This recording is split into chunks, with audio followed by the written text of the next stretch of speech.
আসলে এই কাজটা আমি পাবো আমি কখনো কল্পনাও করিনি। আমি ভাবছিলাম কোম্পানি সেকশনে কাজ পাবো। তো আমি ফার্স্ট টাইম যখন আসার পরে এই জায়গায় ইন্টারভিউ হয়। আসসালামু আলাইকুম, কেমন আছেন আপনারা সবাই? আমি মোহাম্মদ ইনামুল ইসলাম আছি মালয়েশিয়া থেকে। আসলে আপনাদেরকে দেখা একটি মালয়েশিয়ার স্টোরের কাজ আর কি।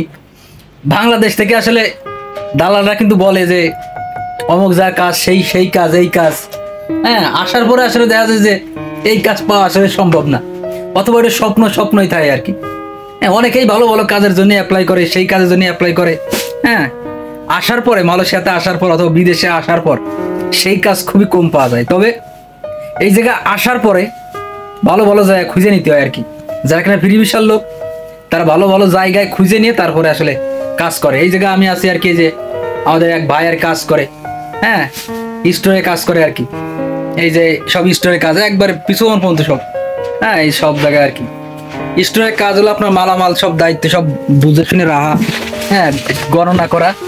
এই যে সব এই যে স্টোর সব বারাংপাতি বুঝাই, সব লাখ টাকার বারাং। হ্যাঁ, এটা আসলে 1.5 মিলিয়ন। হ্যাঁ, মিলিয়ন কোনো লাখের কোনো মিলিয়নের উপর দায়িত্ব। হ্যাঁ, এই কারণে আসলে এইসব জায়গা আর কি বিশ্বস্ত লোক, তো ভালো লোক, পড়াশোনা জানা লোক, শিক্ষিত লোক যারা কিনা আর কি থাকে, তারা ম্যাক্সিমাম লোক এইসব জায়গায় কাজ পায় এবং কাজ করে। হ্যাঁ, এর আগেও একজন বাংলাদেশে এই যা কাজ করতো, হ্যাঁ, সে আবার এই পড়ালেখা বিষয়টা জানতো না, হিসাব জানতো না। হিসাব না জানলে পরে আপনি কিছু করতে পারবেন না। মানে হিসাব আপনার জানাই লাগবে, এটা মেন বিষয় হলো হিসাব, রক্ষণাবেক্ষণের দায়িত্ব আপনার করা লাগবে। হ্যাঁ, এই যে সব সব জায়গায় যে হ্যাঁ ল্যাপটপ কম্পিউটার সব দিয়ে রাখছে, এই জায়গায় সব গণনা হিসাব রাখা সবকিছু যাবতীয় কাজ এই জায়গা করে। হ্যাঁ, এই যে আমাদের এই ভাই আর কি কাজ করে। এই যে ভাই একটু এদিকে আসেন ভাই, একটু এই যে ভাই, হ্যাঁ, এই যে একটু হাই দিয়ে দেন সবার মাঝে, একটু হাই দিয়ে দেন। হ্যাঁ, ভাই ব্রাদার আছে। এই যে কয় বছর যাবত আছেন কোন? 1 বছর। হ্যাঁ, 1 বছর যাবত। এই 1 বছর এই জায়গায় আইছি, আর এই জায়গাতে বাড়ি যাওয়ার ইচ্ছা আছে না, আল্লাহ ভরসা। হ্যাঁ, দোয়া করবেন সবাই, কারণ আরামের কাজ ছেড়ে কেউ যাচ্ছে না, সত্যি কথা বলতে। হ্যাঁ, আসলে বেতন একটু কম স্টোর সেকশনে, কিন্তু খুবই আরাম। কাজ কাম কেমন আসলে? কাজ কাম কেমন, কি কাজ? আরে কাজ শুধু ফাইল পত্রের কাজ, হিসাব নিকাশ রাখতে হয়, কটা মাল আসে কটা বের হয়। মূলত এই কোম্পানি হলো মেশিন তৈরি করে। এই যত পার্টস পাতি আছে সব মেশিনের প্রোডাক্ট, সব ইলেকট্রিক্যাল, মেকানিক্যাল, মানে পুরোটাই হলো মেশিনের পার্টস পাতি। তো সেইগুলো রিসিভ করা লাগে, সাপ্লায়াররা দেয়। এইগুলো আবার হলো ওয়ার্ল্ডিং সেকশনে, কোম্পানি সেকশন ট্রান্সফার করা লাগে। এটা বাইরের দেশে তো এইসব দাম। হ্যাঁ, প্রচুর মাল আসে বাইরের দেশে, সব বাইরের।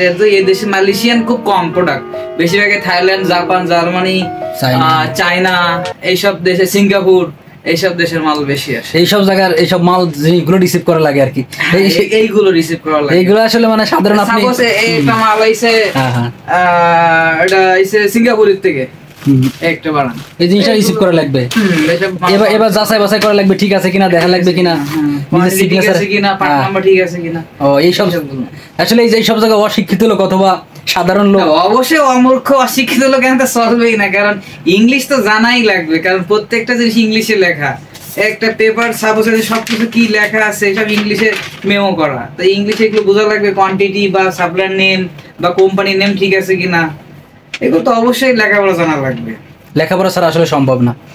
লেখাপড়া ছাড়া চলবে আপনার হলো কনস্ট্রাকশন সাইডে বা ওয়ার্ল্ডিং সেকশনে বা আদার্স সেকশনে বা ডিপার্টমেন্টাল স্টোর বা হোটেল রেস্টুরেন্ট, এইসব জায়গায় চলবে। কিছু কথা বলার কিছু না লাগে এইগুলো, কিন্তু স্টোরে বা অফিসিয়াল সেকশনে কাজ করতে গেলে ভাই লেখাপড়া 100% লাগবে। আপনি কি ম্যাক্সিমাম লোকের সাথে ইংলিশে কথা বলেন নাকি? অফকোর্স, অবশ্যই। ইংলিশরা তো চলাই যায় না, কিন্তু বাংলা বোঝেই না।